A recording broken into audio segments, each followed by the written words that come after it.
Welcome, everybody, to Soccer 101. My name is Taylor Rockwell, and this week we're talking the UEFA Women's European Championship, aka the Women's Euros, the premier competition for national teams in European women's football. It was launched in the 80s, it continues through to this day, and it has more or less charted the rise of women's football across Europe, with powerhouses like Germany, Norway, and England, most recently Spain, leaving their mark.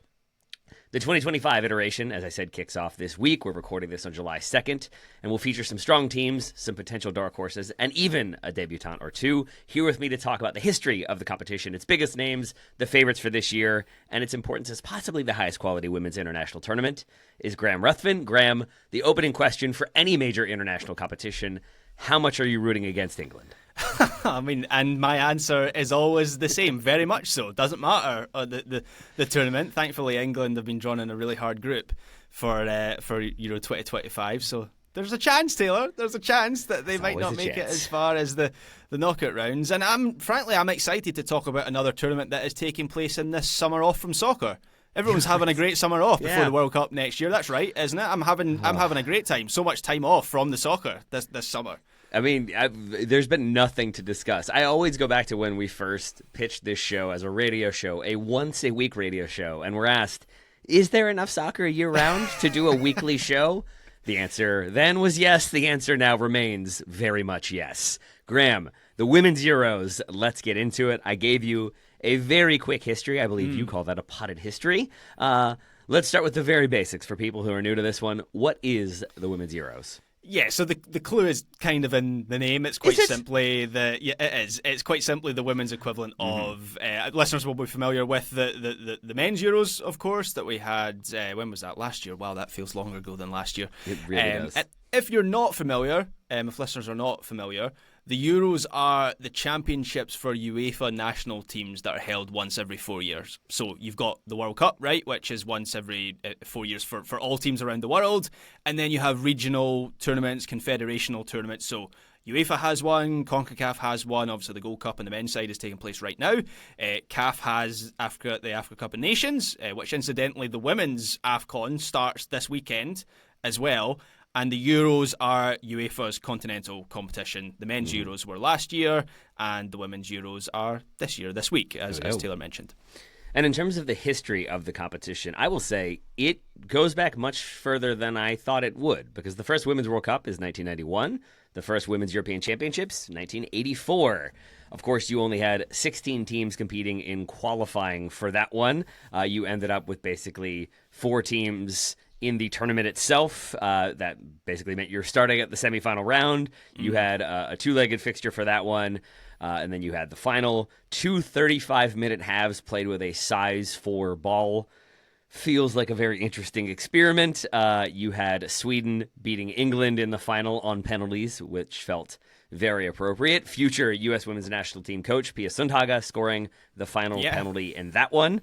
Not too shabby, Pia. And then we've had the tournament sort of evolve, certainly in terms of importance, but also in terms of actual just size since then. You have 4 teams for the next 5 versions of that tournament. Then it expands to 8 in 1997, and so on until the present, where we have the 16 competing now. Yeah, and the context behind, Taylor, what you say there with it being 4 teams in 1984 for that first one. In fact, it's 4 teams right up until, I'm just looking at my notes here, is it 4 teams right up until 1997? Yeah. When they expanded to 8 teams. So, I mean, 4 teams is barely a tournament. That's just dinner, frankly. And while that, even when it expands, it's only to 8. It's not until, again, 2009 that you get to 12, and then 2007... wait, hold on. Is that right? 12? Yeah, that's right. Okay. And cool. Since 2009, it's been 16. And at the next UEFA executive committee meeting, they're going to vote on expanding it further to 24. So by the time the next Euros comes around, it could be expanded further. But yeah, 4 teams until 1997. As I say, I make a little joke about it, but that's not really a tournament. And the context behind what you say, Taylor, like with them playing with a size 4 ball and it's a 35-minute halves, was there was real hostility, which for anyone who knows the history of women's soccer, that'll come as no surprise, given that women's soccer was banned by many federations until fairly recently, depressingly. But there was real hostility from UEFA, who didn't want to recognise women's soccer. And there was these sort of unofficial iterations that of the Women's Euros that can be traced back to 1957, when there was a European Championships of sorts involving West Germany, Austria, England and the Netherlands. You then have the Italian Federation really kind of take over as the federation, trying to push forward a women's international soccer tournament in Europe.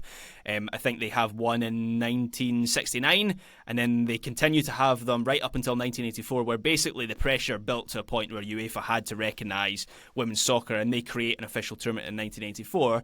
But of course, they could not just actually give them like a serious, real, credible competition. So it was a 4-team tournament, and they were to play with a small ball and not play the full 45 minutes a half. So that's the context for why that tournament was like that in the early days. Thankfully now we have a fully fledged 16-team tournament, which is, I really like that format. It's really clean in terms of having 4 groups of 4, which then goes into quarterfinals, a semi-final and a final. That'll probably change in the future as they look to expand that tournament.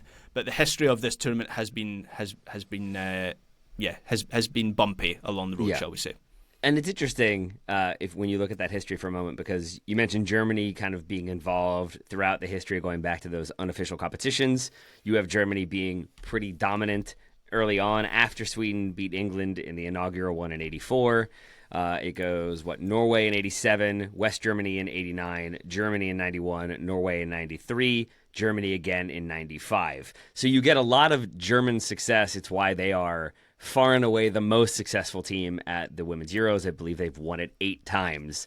But a number of those are coming when it's only the 4 teams and such. So I'm not sure how much we're actually going to put into that and how much relevance that actually has. I have enjoyed a lot of the previews I read, or a few of the previews I read, alluding to like Germany, who were successful in the earlier versions of the competition, now fading and haven't won in quite some time. And then you kind of fact check that a bit more. They haven't won since 2013 when it was still only 12 teams, but that was only 2 tournaments ago. So and they made the final of the last Euros exactly. and lost in extra time, I think. Did that game go to extra You are time? correct, yes. So I think reports of their demise are maybe somewhat exaggerated.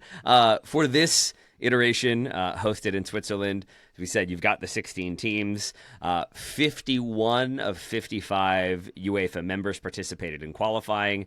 San Marino, Liechtenstein, and Gibraltar did not enter teams. Russia still banned from competing.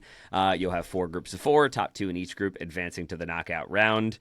Pot 1 teams were Switzerland as hosts, Spain, Germany, and France, leading England to be drawn into a group with France, Wales, and the Netherlands.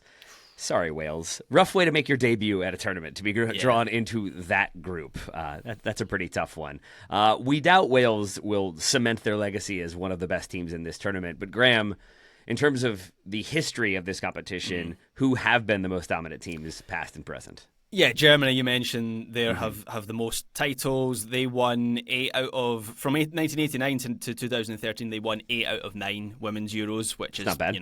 Pretty much as dominant as it gets. I think the one that they didn't win, 1993, they made the semi-finals, so it wasn't like they had a huge drop-off there either. There has been, you kind of already outlined this, Taylor, but there has been a bit of a shift in the landscape recently, so I wouldn't say that Germany are like necessarily any weaker. They're still very much a superpower. They make the final of the last Euros, but the growth of European women's soccer has just made the field much larger, and so we have witnessed the rise of primarily Spain and England as forces in the women's game in Europe. So it feels like we have a bit of a big 3 going on now. Maybe the Netherlands are there as well, not far off that big 3, because obviously they won the Euros under Serena Wiegman. When was that? 2019, I think, under Serena Wiegman, or 2017, excuse me, before COVID. But I think there has been a bit of a drop-off from some of the Scandinavian teams who have fallen behind the curve a little bit. Norway have won this thing twice. They still have incredible players. Sweden won it in 1984. Again, they're a team that produce high-quality players that are across the best club teams in Europe and the world, and they will be competitive again this year. But I don't know if you would place them among the absolute favourites anymore, whereas if you go back like 15 years, particularly Norway, are very much seen as like a guiding light for women's soccer in Europe, and that might not be the case anymore. I think in my mind there's like a strong comparison to the U.S. women's national team and how with Title IX, there's more money going into women's sports at an earlier point in history, relatively speaking.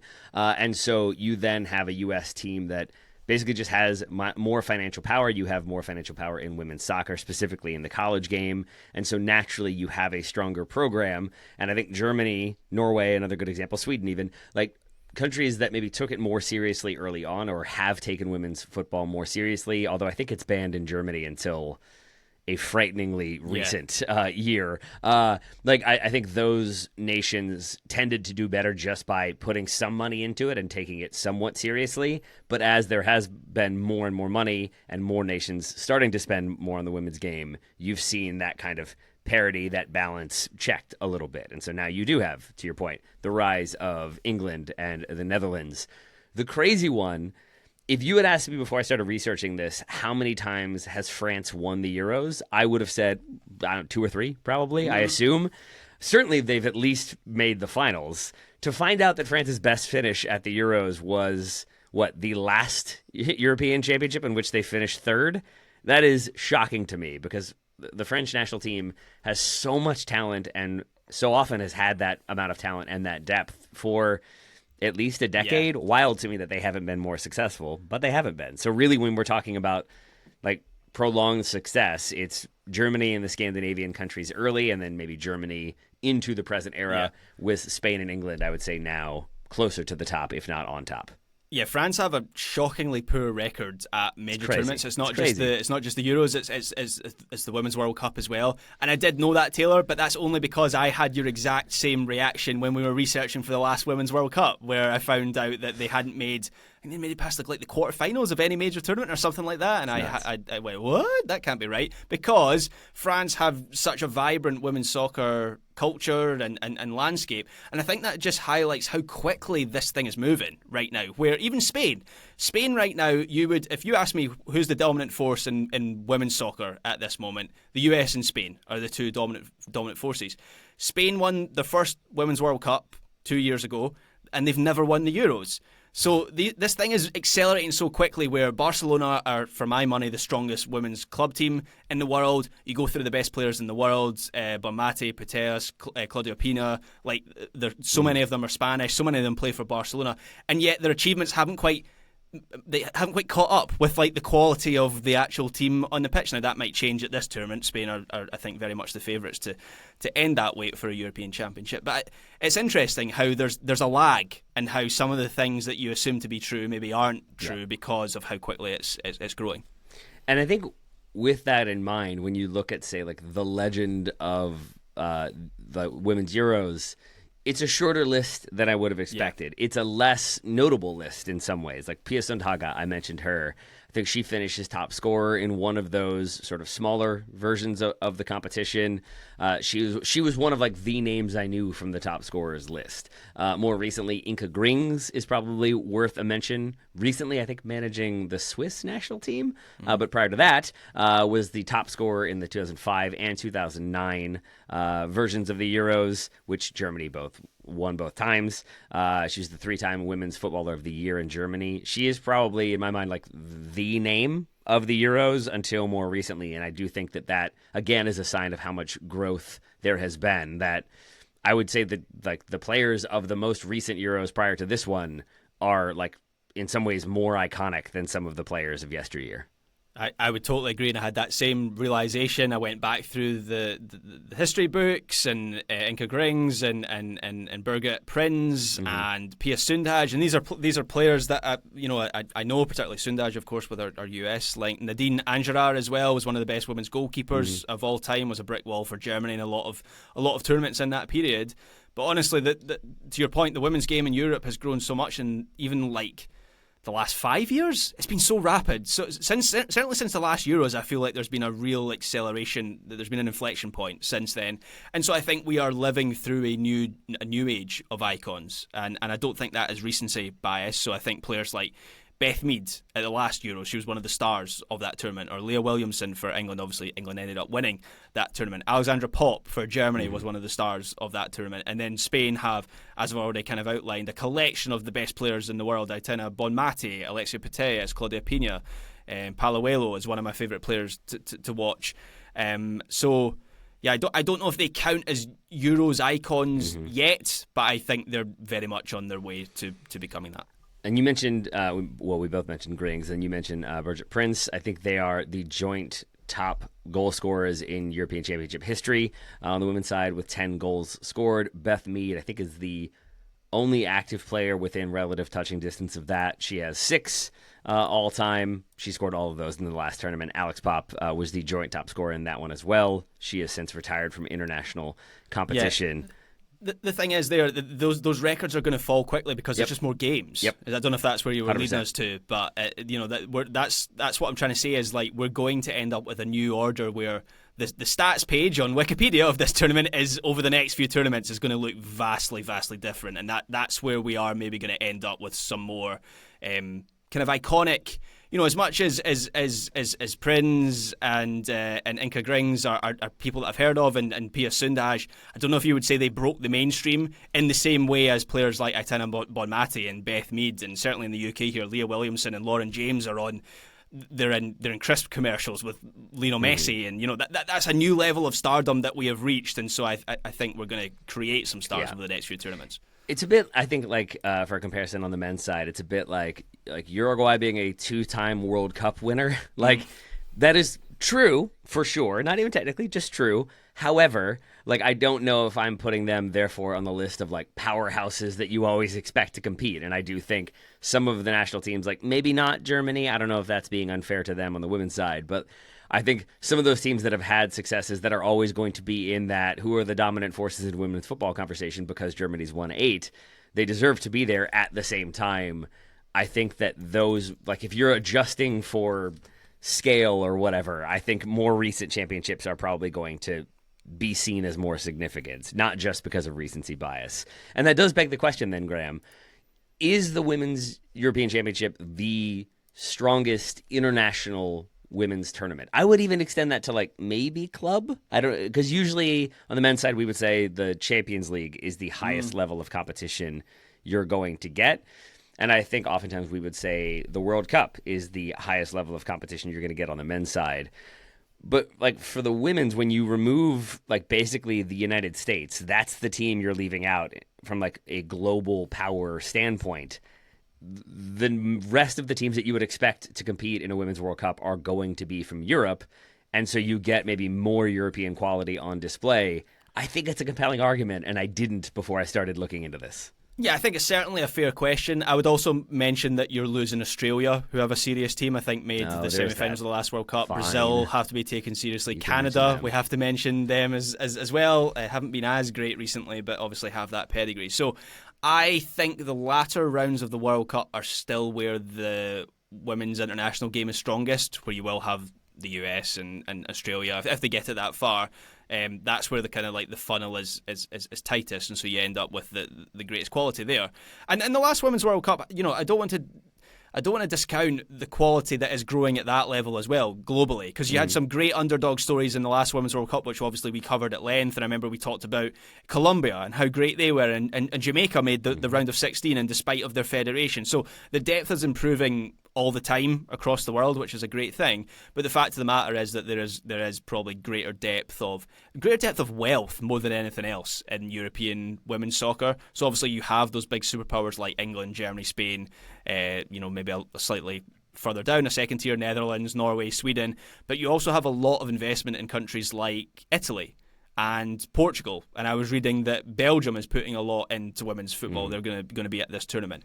And then just to draw a personal comparison, Scotland aren't at these Euros, which is actually a bit of an embarrassment for us, and the manager got sacked for it.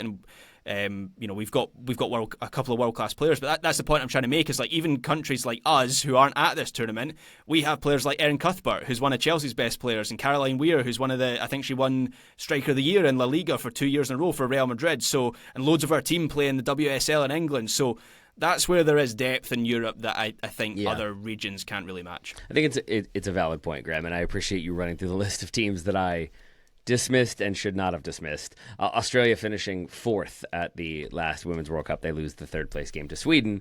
But you're right that, like, even though I think Brazil and Canada don't make the knockout round of the 2023 Women's World Cup, you have Australia, obviously there. You have Colombia, you mentioned them, and a Japan team that I think we really appreciated and enjoyed, and they have been plenty successful at Women's World Cups as well. So I think you're right. I think maybe when we're talking about the group stage, the Women's Euros are going to be better. Maybe when you get to the knockout round, the World Cup still has it. But let's talk about this tournament then, Graham. Let's talk about the 2025 iteration. We've talked about a few of the favorites in some detail, but let's get into it in even more depth. It's basically, in my mind, like your favorite is Spain, your next favorite is England, and then there's a tier below that. Is that about the division you would have? I think Germany. You didn't mention Germany right there. Spain and England was your. I think Germany 1, 2, and then like 3A, 3B is kind of how I had it. I think so. Germany seemed quite resurgent, and I think a lot of people have picked a Germany-Spain final, assuming the seeding goes to form throughout the tournament. Spain right now, I mean, Aitana Bonmati has had an illness. She's only just joined up with the squad after receiving treatment for viral meningitis, which doesn't sound great at all. No. So I think there's a legitimate question about what kind of shape she's going to be in for this tournament, which, to be honest, is secondary when you have an illness like that. But on her day, we all know that she's probably the best player in the world at the moment, and I've talked about Spain's strength already. England can't be discounted as defending champions. And look, this is I feel where like you're about to discount them. Yeah, this is where I as a Scot, I've got very mixed emotions on the Lionesses, because at the last Euros, I wouldn't say I was supporting them, but I think at the last Euros, at that tournament, with it being hosted in England, it was the first time that I'd felt in this country that a women's tournament had really broken through into the mainstream. And you've got Wembley Stadium selling out with 90,000 fans, and it was huge news. Everyone was talking about it. It really felt like a really genuine landmark moment for the women's game.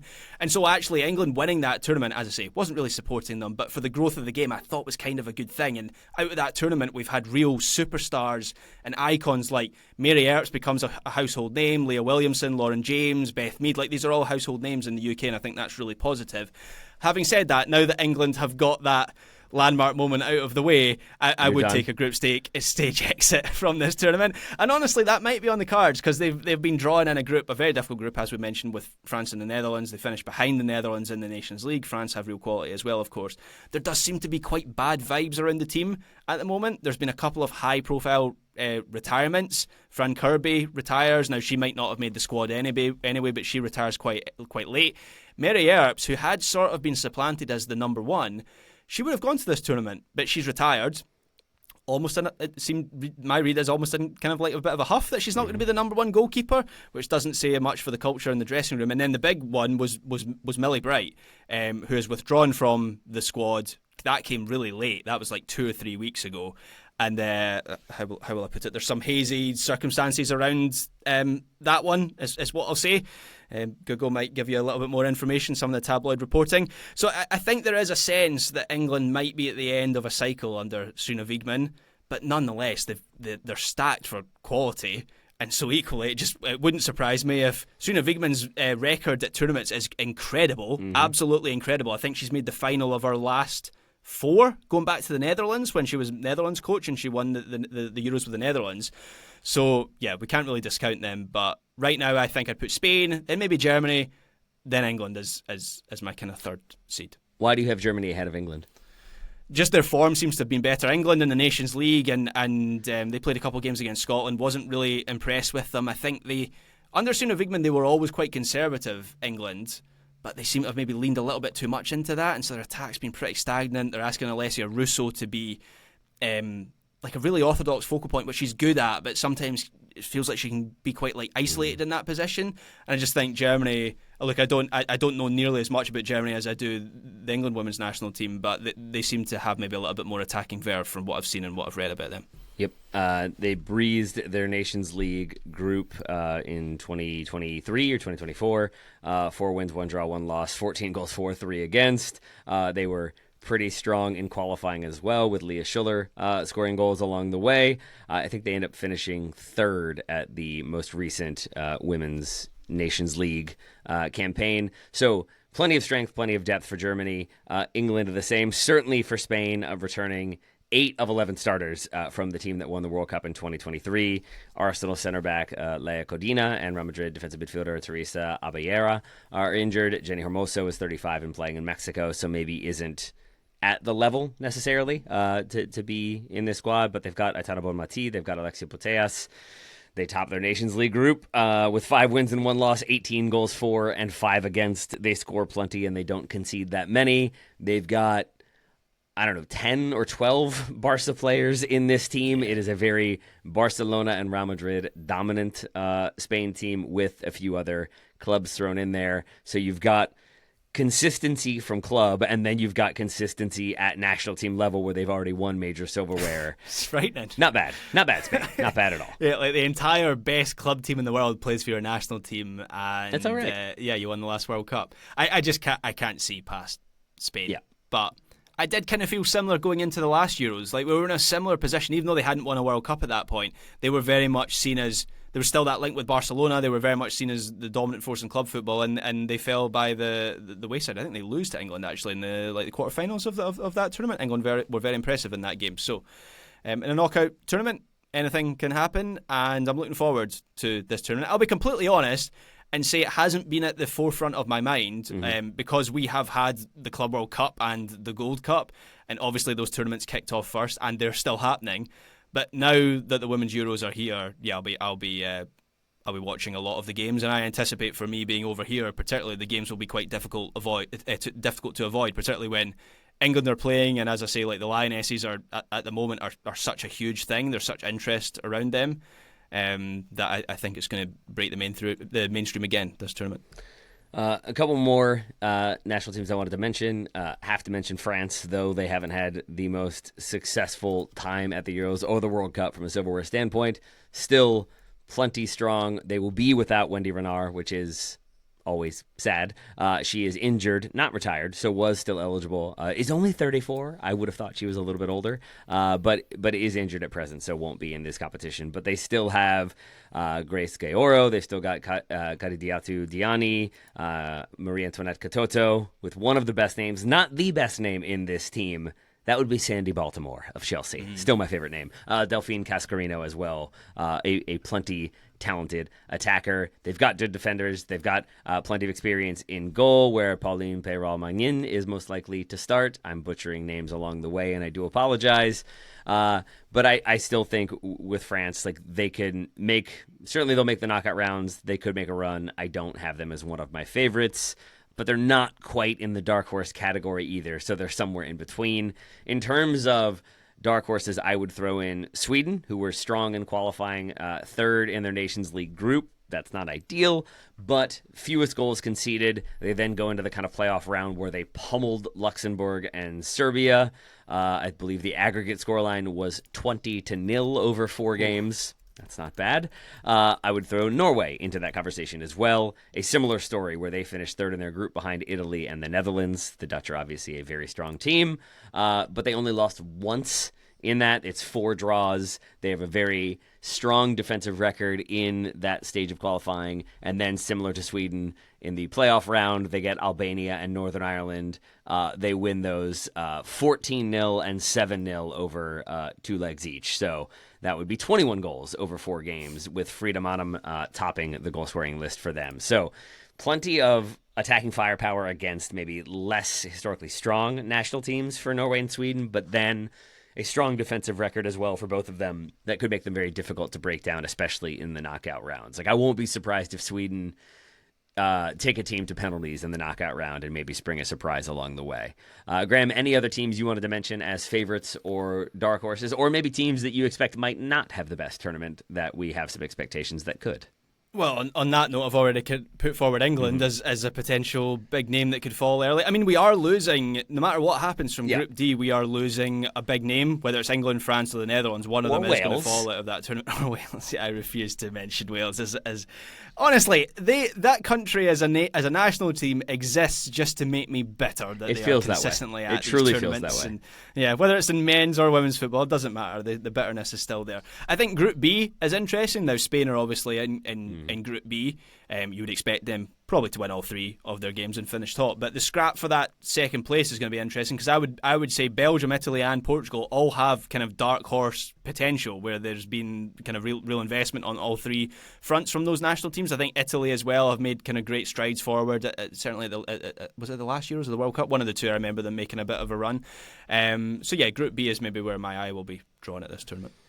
I think that's a very good shout, Mr. Ruthven, because I think you have that Spain team that is certainly quite strong, and we would expect to win that group. But then, yeah, you have like relative parity, but not in terms of poor quality, in terms of like all spending money, all kind of like growing as national team programs and having a kind of a point to prove in this competition. So it could be any of those 3 making out of that group. So it feels like it's going to be a bit of a slugfest for those teams, and probably trying to take a hit or 2 on Spain and see if you can spring a surprise and get a point there. It's interesting that Italy, I haven't done the research for this, so I'm asking a bit of a rhetorical question here, but why aren't Italy considered one of the strongest teams? Because as we spoke about at the top of the show, with the history of this tournament, like they were one of the flag bearers, they were one of the ones that were really pushing forward women's soccer. Of course, Italian soccer is like deeply ingrained in the culture of that country, and they've got a strong league, and even on the women's side, like Juventus spend a good amount of money on I think the women's Serie A as well as like growing. So it's kind of weird that they're seen as, I mean, not even a tier 2 team. They're like a tier 3 team, right? National team right now that's trying to become a tier 2 team, and maybe they're not too far away. But yeah, I maybe we should do a 101 in future on that, because I don't actually have the answer to that, but it's a little bit strange. We're working on Italian citizenship for my wife and daughters, and I always kind of entertain the idea that if either of my daughters got really into soccer and weren't good enough to play for the U.S. women's national team, maybe there would be an opportunity for Italy. Graham, you're saying that that's slowly becoming less and less likely as they get better and better. I don't like it. For very personal reasons that don't matter to anyone else. I don't like it. Well, so we've just learned that who you want to finish second in Group B, and it's not Italy, it's Belgium or Portugal. Exactly. We got to keep hope alive, not by rooting for the team, but actively pulling against them. Graham, any other points to make about the women's Euros? Other than that, it has already kicked off in a slightly confusing format where the host nation is not playing first. I'm still a little confused by that one. Yeah, I don't know what's going on there. Iceland and Finland are currently playing the opening game of the tournament, and we've got Switzerland kicking off the tournament tonight against, is it Norway against, which should be an interesting game. I am interested in how Switzerland as a nation embraces this tournament, because I think going back to last year there was some concern over funding and the fact that they weren't going to put on a show that meets up to what England did last year. And in a sense, it won't. There's nothing that they can do about this, but in a sense, it won't feel as big time, just because I think the Basel Stadium, what's it called, the St Jacobs Park, it's the biggest stadium, and it hosts it holds 35,000. So we're talking about a level down in terms of the size of the stadium for this tournament. But from everything I've read, The Guardian had an article this morning about they have boots on the ground, obviously a reporter over there, or more than one reporter, and they were saying that there's great enthusiasm for this tournament, which is really encouraging. So I'm hopeful that they will embrace it in the same way that England did in 2022 and the Netherlands did as well in 2017. Did we already mention who the present Swiss manager is? Oh, it's Inka Grings, right? Is it not? She has moved on. I think she's in Belgium now, or managing a Belgian club. It's Pia Sundhage, the aforementioned. Okay. Yeah, there you go. The Pia Sundhage World Tour continues. Yep, exactly. At pace. I didn't have her getting the most airtime of any player, but here we are, or I guess manager at this point. On that note, Graham Ruthven, thank you for talking about the Women's Euros with me today. I've enjoyed it, even if it's been sad to not have Scotland in the conversation. It's always sad not to have Scotland in the conversation. Come on, just let us in, just once. People like the Tartan Army. Just let us in. Don't worry about qualifying, just let them in. And I apologize to Australia, Japan, Brazil, Canada, Colombia, many other nations that are quite good at the football that I didn't include in my list of teams that would matter. Apologies, I might hear about that one. But go USA as always when it comes to the Euros. That makes sense. Thank you all for listening to Soccer 101. We always greatly appreciate it, and we'll talk to you again next week.